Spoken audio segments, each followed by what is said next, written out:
Coming up, M539 Plus. That's right, I'm posting so much and so often on YouTube, I decided I need another channel to do that. I know, the irony is not lost on me, but the purpose of this channel is to be like a surplus to the main channel, be more relaxed, casual, post stuff that normally wouldn't make it on the main channel, like this video for example, where we're gonna do update on every single project. It wouldn't make sense to film this on the main channel because it wouldn't bring the views. But here we can do whatever we want. Also, I don't have to, stop the video right now because there's some bird or whatever flying over and there's noise in the background. I don't have to bother with anything, just gonna chop and post stuff. Next year we're gonna do tour of the liquid moly oil factory here in Germany. I want to film, for example, a full lap with the M3 on the Nürburgring, maybe some vloggy stuff, road trips and whatnot, and I can just shove all of that here in this channel as extra content. So yeah, let's see how it works. So with that said, let's start the tour of the kingdom of broken BMWs. The daily, let's start with that. New wheels, who this? This is Project Rottweil, my daily driver, 2002 E39 530i Touring. In the last episode, we did the 6-speed manual swap. And the next episode is actually going to be on this car or the E31. I'm waiting on some things. But this car went to T21 in Paderborn, and then they've done a bit of work under the hood here. And this car right now, with some slight modifications, is making more power than an E39 M5. Kid you not, a 6-cylinder inline-6 M54 is making more power than an S62. So you're gonna see all of that in the main channel video. Other than that, I'm waiting on Infinitas to get an appointment for tooth inspection because I need to register the modifications and also put the car on the dyno so we get exact power numbers. Since the manual swap was done, everything is working brilliantly, but I've been experimenting with clutches. I've used dual mass flywheel, stock dual mass flywheel with Zax Performance clutch kit. I hated that combo because dual mass flywheel really sucks on the M54 engine. It's super slow to spin, it's just not very satisfying to drive. So on top of that, the Zax, see, normally I would stop the video now because there's noise in the background. Not gonna matter now, Anyway, Zax Performance clutch kit, the pedal is stupid, firm and hard to press. You need to have a hoof or something to press the clutch pedal, and I really hated that, so I took it out and I put stage 2 clutch kit from DKM, which comes with mid-weight single mass flywheel. For example, the lightweight flywheel in the E46 is around 5.5 kilograms. The midweight one, the flywheel is made out of steel and it's around 7.5 kilograms. So it's making less noise, the gearbox is rattling a bit less. It's not as bad as the E46, but it's still there. Unfortunately, the clutch pedal is still firm and stupidly hard to press, even though their description said it's slightly harder to press than a stock clutch. Well, it ain't. It's very hard to press. So right now I'm working with PTB Racing to develop a special clutch kit for this car. They're going to address the 2 issues that I have. Number 1, they're going to develop a lightweight dual mass flywheel, which is going to be a first for the S54 setup that this car has. And the clutch pedal, it's going to be nice and soft and still be able to handle the torque that this car has. So they were supposed to deliver those parts 2 weeks ago. It's been 4 weeks because nothing moves quickly in Germany. So whenever that happens, when I go to Infinitas and do the clutch kit, then the video is going to come. Other than that, it has new wheels, as you can see, and I've done new brakes, and it's a great car and I love it. So let's move along. Project X5, the big giant, E70 4.8 V8 with the N62 engine. It's been actually really robust and reliable. It's been with Misha last winter. It was supposed to be with him for a couple of months, ended up being 7 months. And he went to Croatia and back. He put a lot of kilometers on it. Not a single issue, not even a check engine light. Can you believe that? It has 211,000 kilometers right now. And I did learn in the meantime a common issue with these cars from a friend. So I overhauled the entire front suspension on this car and I was constantly having like slight vibrations between 50 and 70 kilometers per hour. Turns out the prop shaft or the drive shaft that goes into the transfer box, the splines on the shaft are too short and it's kind of wearing out and making vibrations and stuff. And eventually the whole thing just kind of goes pop, and then the drive shaft smacks your oil pan and destroys the entire car and the engine. So to solve that issue, I simply removed the drive shaft. And now this thing is rear-wheel drive. We can drift with it. My buddy actually did that because another thing that slightly went wrong is the exhaust, the middle section. Something was, I think that's an Amazon package. Where was I? Right, the exhaust. So the middle section of the exhaust, something got loose in there and it started rattling like really badly. So a friend of mine, Valerio, took that thing apart, cut it open, fixed it, put it back together. And that's when he found the issue with the prop shaft. So I need to do a bit of research to see how I'm going to fix that. If I need to replace the entire transfer box, or maybe just get an extension for the different drive shaft or something, I don't know. The polyurethane sway bar bushings that I used stuck. I hate them. They're making so much groaning and squeaking noise. I just need to get rid of them. You need to lubricate them occasionally. I don't want to do that. When I fix it, I just want it to work. I don't want to, you know, smear it with silicone every 1,000 kilometers or so. So the problem is BMW won't sell you just rubber bushings. They want to sell you the entire steel sway bar for some reason. So I got to see how I'm going to fix that. This is actually one of the cars that I would like to sell because I'm not particularly fond of SUVs, even though, don't get me wrong, it's a beautiful car, really easy and relaxed to drive, enjoyable, but I don't like SUVs. If I'm going somewhere, if I'm driving somewhere longer, I'm gonna take the M5, you know? And my wife, she works from home, so she doesn't need a daily driver. And the last time she drove this thing was, I think it's been over a year, something like that. So I said, why don't we sell it? And she said, no, I don't want to sell it. I really love this car. So yeah, it's got to stay here for now. So I'm thinking to retrofit a tow hook, a tow bar in the back. You can buy an original one. It's not that expensive on eBay or whatever. Bolt it in, get it tooth registered, and then I can tow stuff with that. But then I need to get different license because you need a special license to tow over 2 tons in Germany, I think, which shouldn't be a big of a deal. But yeah, that's what's happening with the X5. Good unit. And I gotta say, N62 engine, really good engine. I really, really like it. Not a single issue with that engine. Zero oil consumption since we've done the valve stem seals, like none whatsoever. Misha drove it, I think, for around 10,000 kilometers. Did not a bit of oil into the engine. I'm using my Insta360 action cam now with an external mic that I'm testing. I gotta see anything if the sound is any good. But this is Project Rally, my 2007 E60 M5 with the mighty 6-speed manual. It's my favorite car in the fleet and the one that I use the most by far. We have 272,521 kilometers and it just works. It's been perfect. It doesn't break or anything like that. I've been using it the entire summer without any issues. My goal with this car is to get it to at least 500,000 kilometers before I take the engine apart. Right now it's mostly original. Of course, they had the rod bearings done and the Vanos line, but other than that, the pistons, the crank, the heads, cams, all of that, it's still original to this car. And you know what's funny? A couple of weeks back I was driving this car on the Autobahn and in front of me was the new RS6 Audi, the touring wagon thingy. It couldn't get away. This thing was keeping up. Every time he would go foot to the floor, I would go foot to the floor, and this thing is like neck and neck. It's 15 years old and it's that quick and that fun to drive. It's just such a king of the Autobahn. As you can see, the paint still crappy and shitty, probably even worse than the last time you saw it. This bumper was supposed to be a temporary bumper that I bought when I bought the car just to pass the tooth inspection. Someone painted it with a spray can. The color is completely different and now it's been totally sandblasted from use on the Autobahn. Hood is pretty badly chipped. This door is different color. Some chips here. Oh yeah, I dropped a lamp here. Made a dent. Couldn't care less because the paint is crap. And then the back bumper is also scratched. Got a bit of pinkness going on here. That was supposed to be temporary as well. So I think it's time to make this car cosmetically perfect as well, which I'm having, you know, some doubts. But here's what I'm thinking. If I can find a reputable body shop to completely repaint this car, I'm gonna go with a slightly different shade of gray. This is BMW silver gray and I have a very zesty color in mind. But again, I need to test that with a body shop and see if it's going to work. And I already started doing some cosmetical stuff like the rims, the wheels. These are brand new original style 166 wheels that I got from BMW Classic and they look glorious.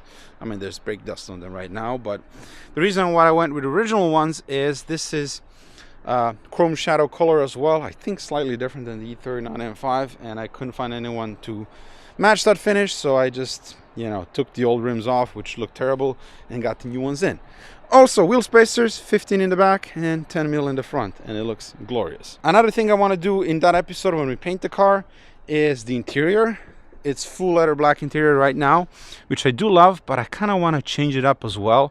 So I'm thinking cinnamon two-tone interior, which is like Zimt in German. And I've been talking to Alpina, and they told me in the third quarter of 2025, so next year, they'll be able to do interior for one of my cars. And I told them I want this, because these seats are very complicated. I adore these seats, probably the best BMW seats, but if we can get it done in cinnamon with their Lavellina leather or something like that, I think it would look spectacular.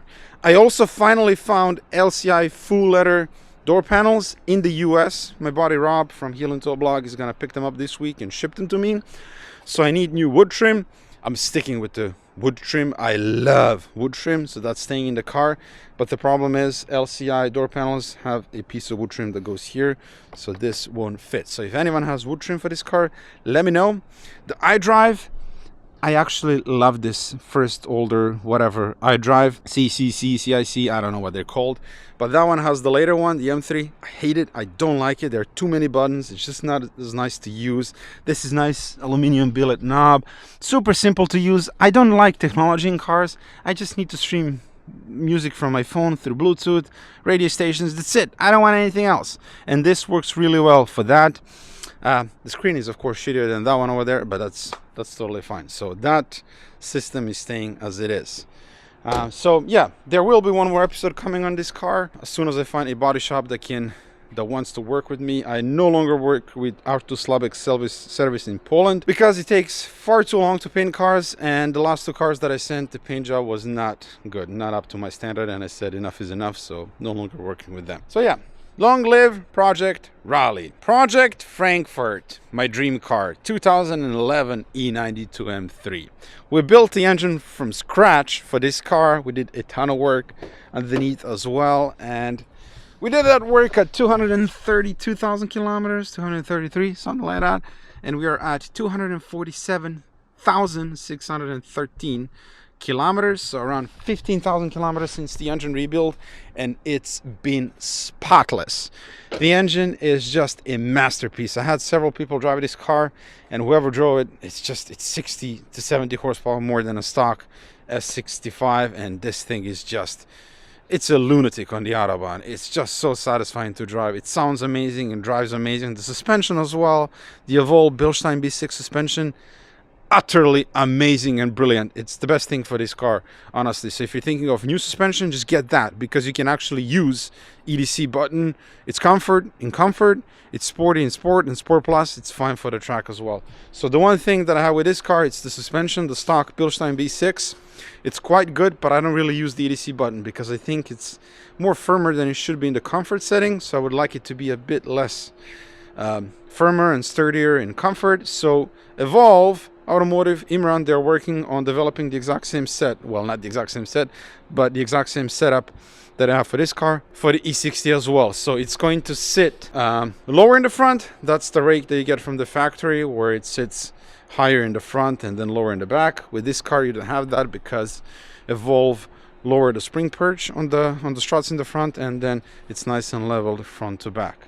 But yeah, my buddy Rob used the car for 3 or 4 weeks, and he put 7,000 kilometers on it, did some fun stuff with it, some drifting, sliding.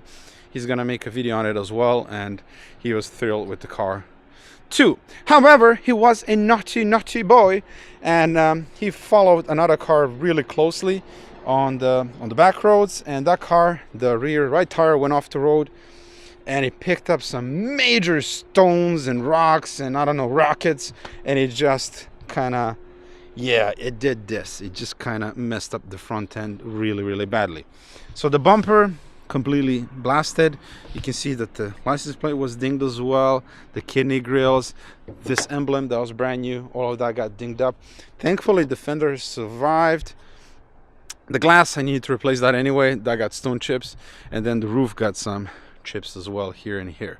So he kindly offered to pay for the repaint and whatnot. The good news is I was planning to do some body work on this car in any case, because if you remember, the front bumper, the side skirts, and the rear bumper are different color. That was painted with someone in Latvia, I think, when the car came from the States, and it just doesn't match. You can see right over there, slightly different color. So I'm gonna buy a new bumper. I was planning to do that anyway, because this is a US spec bumper that has holes patched up. The hood, I'm gonna have to use a different hood because this is just, it's too deep. Thankfully I still have that parts car, so I'm gonna get the hood from that and then let them repaint the whole thing. So paint the bumpers, the hood, clear coat on the roof, side skirts, the rear bumper, and then the car can go to Gion.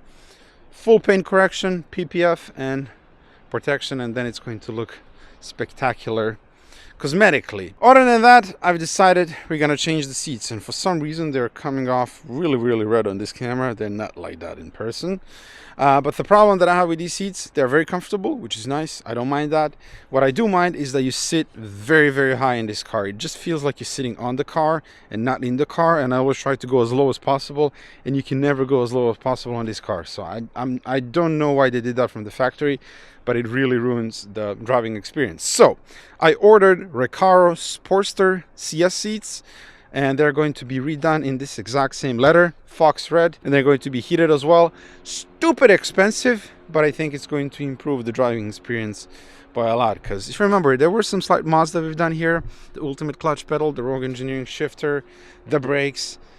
You know, I want to make it super drivable, super nice for the roads. The brake pads, we used PFCZ rated pads, if you remember. I took them off in the meantime.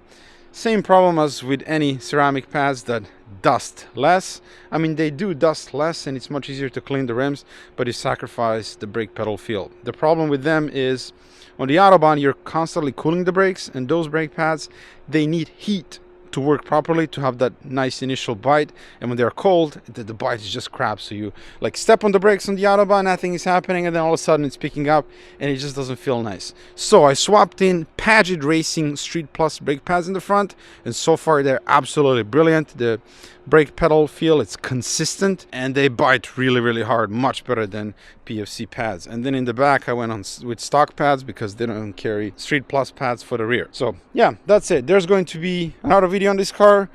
This is the car that I'm going to test with the local body shop that I found here. It came highly recommended from a friend, and yeah, I'm gonna drop the car off with them and see if the paint is any good. The Maserati! It just came back from a second round of detailing, and Amar wet sanded the entire car, and the paint looks unbelievable. I mean, just look at this.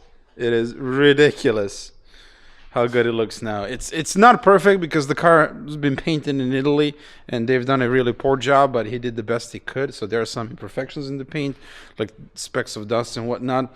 But for what it is, 300,000 kilometers, it looks unbelievable. He actually had customers come and see the car, and they were guessing how many kilometers the car has, and everyone was saying like 20, 30, 50,000 kilometers max. And then they open up the door and see the cluster, it's 300,000. So it looks pretty spectacular now in person. With the rims, wheels, it's just a really nice car. But it's still here, and I did say it's for sale. Normally when I have a car up for sale, I get a ton of interest and ton of emails. With this one, little to no interest, which isn't surprising given how the project series went, what we found with the engine, how it was built and put together. But I really did do a proper justice to this car. That has a brand new engine, brand new turbos, brand new transmission, tires, brakes, wheels. It looks amazing now in person, inside and out. It's just a really nice car, and I need to get rid of it. I need the space, I need the money, I have more projects coming, and when I have a nice shiny car like this, it's just, you know, it's the work happens here. I'm doing stuff over there that are creating dust and residuals. Stuff is flying all over the place, and I can't have a nice shiny car in here. So if you're interested in this car, shoot me an email and let's see if we can work something out. I'd be willing to work on the price as long as I'm able to move the car and get it out of here. It is a nice car though. I love this paint. It's amazing. Project Cologne 2001 E46 330i. This was the last episode on the channel. No changes since then. But this is probably the most fun car that I have to drive. Sure, it's fun to drive powerful M5s, M3 and the other stuff. But this car, with the right amount of power, 270 horsepower, right wheels, brakes, tires, suspension, bucket seats and whatnot, it is epically fun to drive fast because you can use all of its power. Even on the back roads as well, if you're just having fun, like safe fun, you can really properly enjoy the driving experience of this car. So I just adore it. The plan for this winter is to remove the cylinder heads, send it, there's one cylinder head, it's not a V8, to Top Mar Motorworks in Poland so they can port the ports and do the multi-angle valves. After the head is back on the car is gonna go to T21 Industries so you can get S54 individual throttle bodies retrofitted. I actually have all of the parts needed for that retrofit and I tried to do it myself. It's easy enough to bolt the throttle ITBs in, but the problem is to get the S54 throttle actuator to work with the stock M54 DME, and I don't want to go standalone on this car. So Thailand said he can do it, and if he says he can do it, he can do it. So I'm gonna let them take care of that bit, and then we're gonna do a nice little microfiber airbox in that engine bay, and this thing is gonna sound epic and hopefully make around 300 horsepower. On top of that, as much as it pains me, I think we need to gut the interior or just remove some bits of it and do a roll cage. It's for my own safety. I'm getting faster and faster on the track. I'm pushing the car, and God forbid something happens, car flips or whatever, I need to have a roll cage and proper harness in there. There are two questions that keep popping up with this project. Why a touring for the track? And why don't I simply swap in an S54 M3 engine in it and just make more power? Well, the answer to that first question is, this is one of the very first projects on the channel. It used to be my daily driver. Now I have a different one, and I'm very emotionally attached to it. It doesn't have a lot of value, so it just didn't make sense to sell it. So it was just sitting here, and I thought, why not put it to good use and turn it into a track car? Because I also love fast tourings. They're just cool, you know? Even though it's slightly heavier than 2 doors and 4 doors, how many tourings have you seen running around on the Nürburgring? So yeah, that's the reason why. As to the S54 swap, a used S54 motor in Germany or Europe is between 8 to 10,000 euro. And then you gotta do a bunch of maintenance. I would probably rebuild the entire thing, and we're looking surely 4 or 5,000 euro just in parts. So that's quite a lot of money to do that swap. It's also time consuming. But when I compare some things, for example, M54, it's all aluminum block. It weighs around 130 kilograms. S54 is around 220 kilograms because it's cast iron block.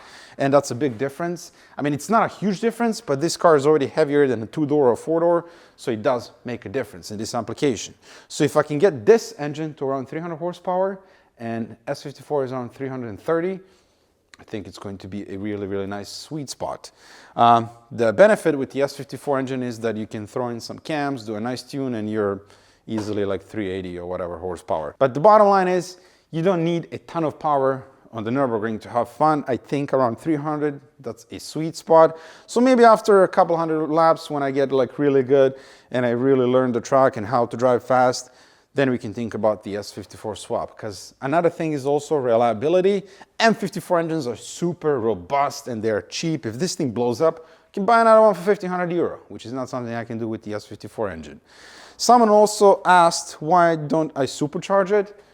Well, that would be the easy way to get more power, like with the E39, but for the track use, I want to stay naturally aspirated. The main thing here is consistency. So with a naturally aspirated engine, it's always going to be the same. With the supercharger, it can vary on the temperature outside. You're introducing more complexity to the engine, whatever, more lines, more belts and stuff. And this it's very nice and reliable for the track. So it's going to stay NA, and I think in this form, it's going to be really fun if we can get ITBs to work and get around 300 horsepower. I'm also thinking about some sweet, nice custom livery, but we'll see when the time comes. Project Swanenjoki 2002 E39 Alpina B10 V8 S, S being the important bit. This is 1 of 43 in touring flavor variant. And this is the M62 Stroker 4.8 V8 with 375 horsepower. Amazing car that I picked up in Finland a while back when. And I've been doing some work on this car in the background actually. As you can see, the wheels are fully refurbished. do need to get new emblems. I also dropped the oil pan to inspect for timing chain guides. You'll see that in the upcoming episode. I also removed the old worn out standard black interior and I purchased Highline E39 interior, which has that Bordeaux reddish color. You're gonna see it, it's really cool. But here's what I'm thinking with this project. So every single car that I get here, like this one or whatever, I'm trying to achieve perfection, you know, clean this, clean that, make sure that's brand new, refurbish this and that, and just go over the top with every single car that I have. And while that is super cool and I love doing it, it takes a tremendous amount of time. Like, we'll talk about the E31 in a bit, but you'll see what I mean. So with this car, it has 300,000 kilometers. It's been well used by its previous owners. And I'm thinking, why don't we just fix what needs fixing and put it back on the road and use it, you know? So there will be one episode, hopefully soon, where we're going to do some suspension work, brakes, some engine work, and then get it to pass tooth inspection and use it as it is.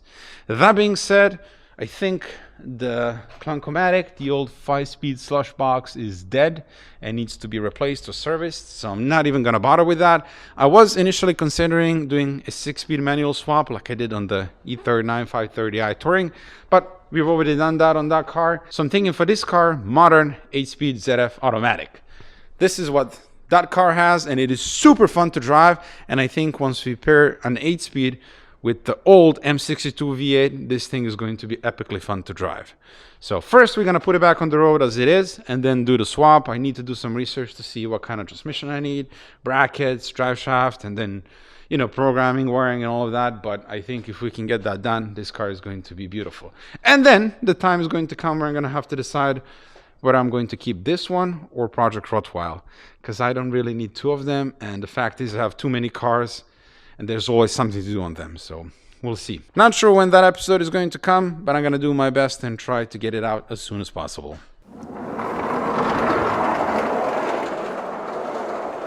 The tiny garage where this channel started, currently housing two projects. Project Hovde, my 2001 E39 M5 that's been off the road since 2012 with the last owner and with me for the last 3 years. I don't know what to say here other than I'm an idiot. I was actually planning to work on this car back in April, May, but there has been some development in the background and I'm trying to work out a deal with a company where potentially one of you could end up with this car. It's a raffle of some sort. I can't share many details right now because we're still in that process, but unfortunately I've been waiting for the last 6 months to see if that's going to happen because it's extremely complicated to do something like that in Germany, and I will know in the next upcoming weeks if it's going to happen or not. If it's a no, then you can expect this project pronto. Like, I'm gonna work at the same time on this and the E31, and like this thing is immediately going on that lift over there and we're gonna do absolutely everything. Diamond chain guides, rod bearings, vanos, the whole suspension, and just make it super, super pretty and super nice. I wanna make it perfect, so gonna go completely crazy with this one because E39 M5, one of my all-time favorites. And I've done some mods on my E39 M5 and I sort of fell in love with it again. It's just, these cars are biblical, legendary. Project Karlsruhe, 1988 or 9, can't remember, E32 750IL, which I bought a long, long time ago. I'm at the point where I'm actually considering selling this car. I can't believe I just said that. I'm not the one to not follow through with a project and abandon the project, but you gotta hear me out. In the last episode, we did a top end rebuild because it was puffing quite a lot of blue smoke, and we replaced the valve stem seals, which didn't help. It's still doing that exact same thing. If I let the car sit for a while and it started, it's puffing blue smoke. If I remove the spark plugs and look inside of the cylinders, there's a puddle of oil in there and it's leaking oil past the valve guides. So the cylinder heads need to come out and be sent to a machine shop to be refurbished. But I have several issues here. Number one, we're currently restoring the E31, which has the exact same engine, so it would be repetitive content. Number two, I can't do it on the side either because I have a limited working space here. I only have 2 lifts, one of which has been occupied by the E31 for the last 2 years. And to redo the heads, it's gonna take months. And I can't have it occupying the second lift as well. So I was thinking, let's put a pin on this project, and once I'm done with E31, we can continue with this. Well, in the meantime, I bought another car. Surprise, surprise, I have no self-control. But it's uber special, uber special, and the most expensive car I ever bought. It's also V12, and I gotta work on that much sooner than this thing. So realistically speaking, this thing is going to sit here for the next 3, 4, maybe even more years. And it doesn't make sense to do that. I'm in the business of restoring cars and putting them back on the road, not having them sit and collect dust. So if someone else wants to take over this project and put it back on the road in the meantime, I'd much rather see that.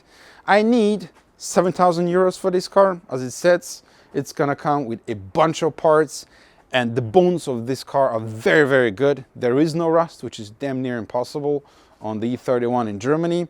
I have replacement taillights, headlights. It needs engine work, so cylinder heads, the valve guides, a bit of interior work, a bit of paint, and then this can be a super nice old-timer. It pains me not to finish it, but sometimes I gotta draw a line. I'm only one man. I still do everything myself, editing, filming, buying parts, repairs. I don't know how to repair everything. Sometimes I gotta do research. Everything just takes time. I also have limited space. This is my biggest problem right now. There's a bunch of boxes and parts everywhere, and I don't have space where to store stuff. So it is what it is. If someone wants to potentially buy this car, shoot me an email. It's in the description, and if I sell it, then I'm effectively going to get 2 more spots in the dojo, because that rusty 32 Highline, which I'm using for parts for this one, can go as well. And getting 2 spaces would be huge, because right now everything is full. I'm parking cars left and right, everything inside is full. My landlord is not happy with how many cars I have, so if I can downsize it a little bit, it would be ideal for me. So yeah, I'll give you an update at one point if this car stays or goes, but it pains me to see it collect dust here. Project Marseille, 1991 E31 850i with the 6-speed manual transmission. We are doing OEM Plus restoration here. And initially, I don't think I was planning to go this deep, but it's gotten out of control completely. I'm touching every single nut and bolt and refinishing absolutely everything. Right now I'm doing the rear suspension, and this is the most complex rear suspension you'll ever see in your life. There's so many ball joints, bushings and contraptions, but I'm redoing everything. So powder coated, new bushings, new ball joints. I also had all of the nuts zinc plated, as you can see, bolts, everything is brand new. When it comes to the engine, that's what we did in the previous episode. We put the engine back in the car, but we still need to hook it up. If you remember, I had to grind the impeller of the water pump to get it to fit on the M73 block, which was really ugly and it bothered me a lot. So I spent quite a lot of time, effort, and money to get the impeller from the M73 pump on the M70 pump. And Topmar Motorworks from Poland did that work, and actually this is now a custom pump on the car, and it has a proper impeller and not grinded stuff or whatever. So you'll see all of the details in the episode, but that's been going on in the background. This is the project that I'm currently working on, and it'll be the next video, either this or Project Rottweil outside. We'll see what I can get done first. I was planning to have the complete rear suspension back in the car, the drive shaft, the exhaust, and then to start the car in this episode, but I think that's not going to happen because then it would be like 3 hours long. So I think in the next episode we're gonna do, I've already done the fuel tank, the rear suspension, and then hook up the engine and maybe crank it to build oil pressure and finish up the episode there. And then in the following one, do the drive shaft, the exhaust, and then start it for the first time, then the brake, suspension, and so on. So this car is not really close to being back on the road, but somewhat close. And unfortunate thing is that it's middle of the winter right now, and I don't really want to drive this car in winter and with salty roads and all of this, because I mean, look at this, it's going to be so mint underneath that I want that to last for at least a little while, and then the car needs to go for paint as well. So this video is coming very soon. My OG Le Mans Blue E39 M5, I still have it, of course. I'm never selling that car. I love it to death. It's in a garage at home, and I'm too lazy to go and film over there. But I have been doing some work on that car in the background. I have been using it this summer as well. My friend Z from Tennessee went to Croatia and back with that car, and it just performed flawlessly. S62 is a very special engine, an E39 M5. Every time you start it and drive it, it just reeks of robustness. It's just very strong. And I've done one mod this summer that made me re-fall in love with the car.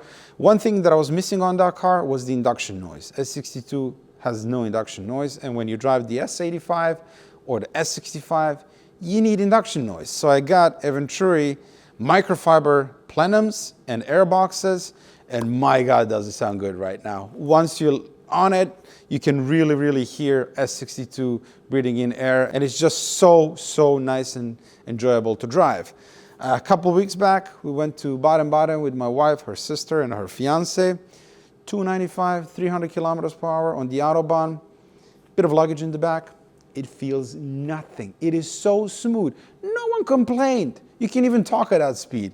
I swear, to this day, that is the most stable car at high speed. It beats the M5, the M3, the Alpina B10 or whatever.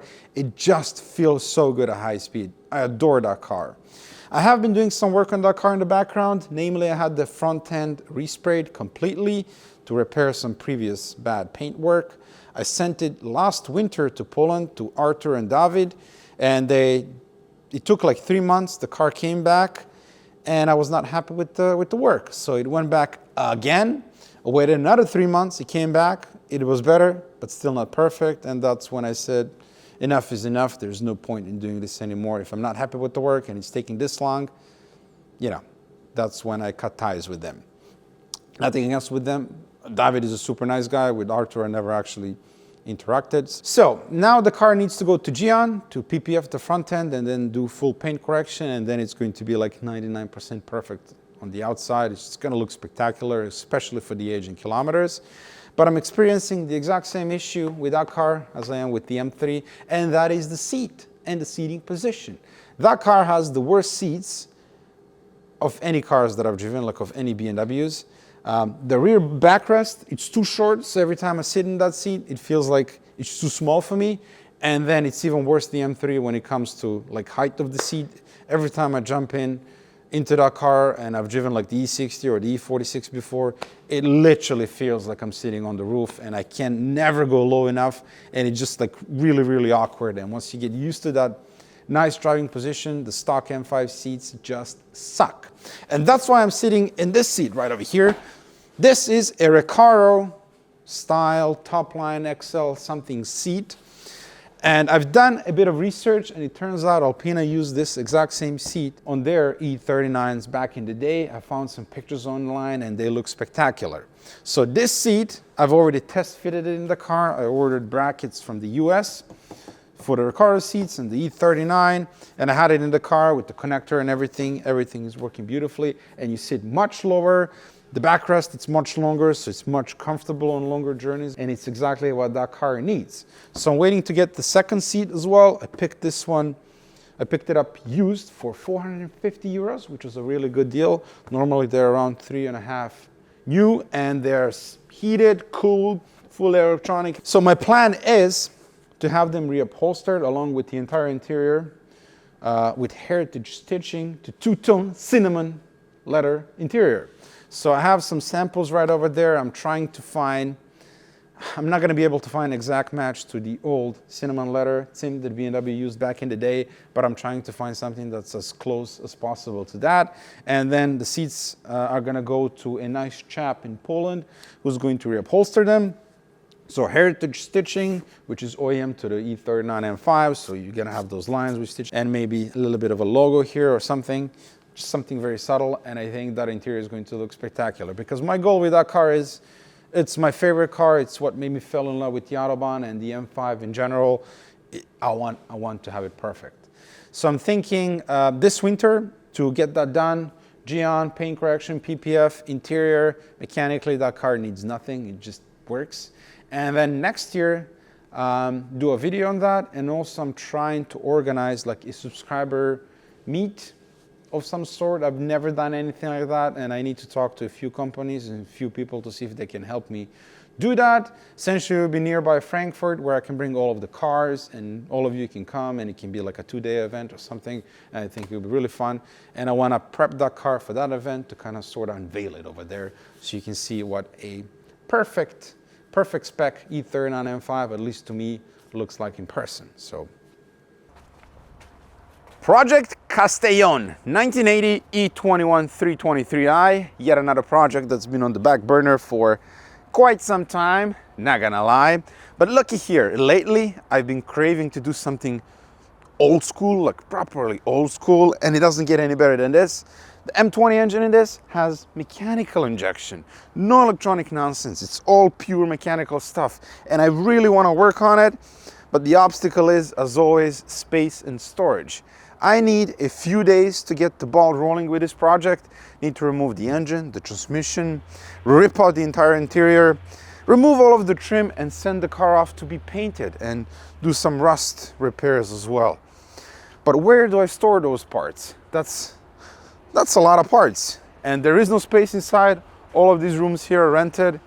It's just, I don't know how to manage this project. So I'm thinking I'm gonna start looking for a storage unit or something in the area. If I can find something, then get a trailer and then take this car apart and take some of those parts into storage. And that way we can finally do something with this project and not just let it sit and rot here. That being said, it's been about 2 years since I last had this car running. So let's start it now, see if it still starts, warm it up a little bit, and maybe drive it as well. That tire is down. Just look how cute it looks. To make matters worse, I didn't remove the battery. I think I did disconnect it. Yeah, it's disconnected. Okay, let's swap out the battery. Tiny battery. I don't know if this battery is any good, but I guess we're gonna find out. If I remember correctly, I disconnected the battery because the hazard lights went on. Yep, that's the hazards. I think the switch is bad. Okay, I gotta go find the key.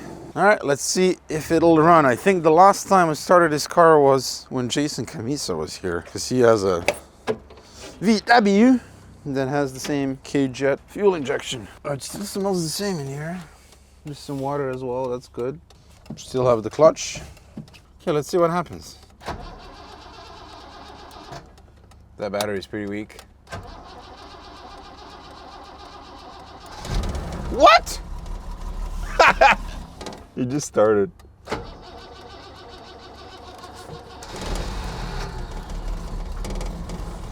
I just touched the throttle and he came. And it's alive! Listen to that thing. It's just a survivor, this car.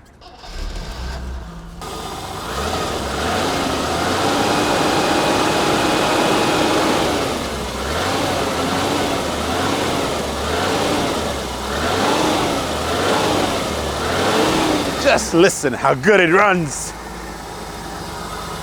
You beauty. But yeah, the engine bay needs to be painted because there's some rust, corrosion and stuff all over the place. And I want this car to look really, really nice. It's nice and warm now.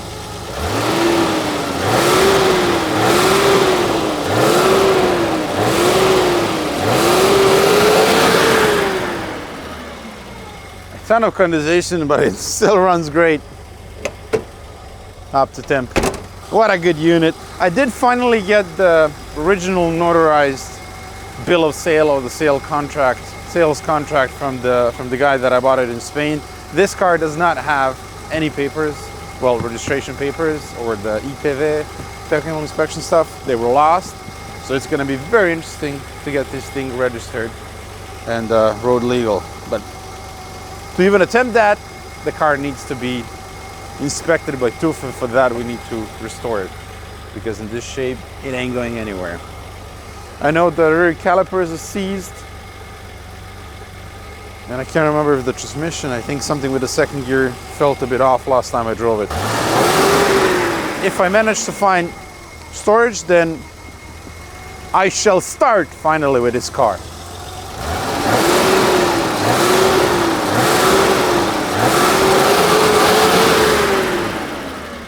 And that's it. I don't think I missed anything.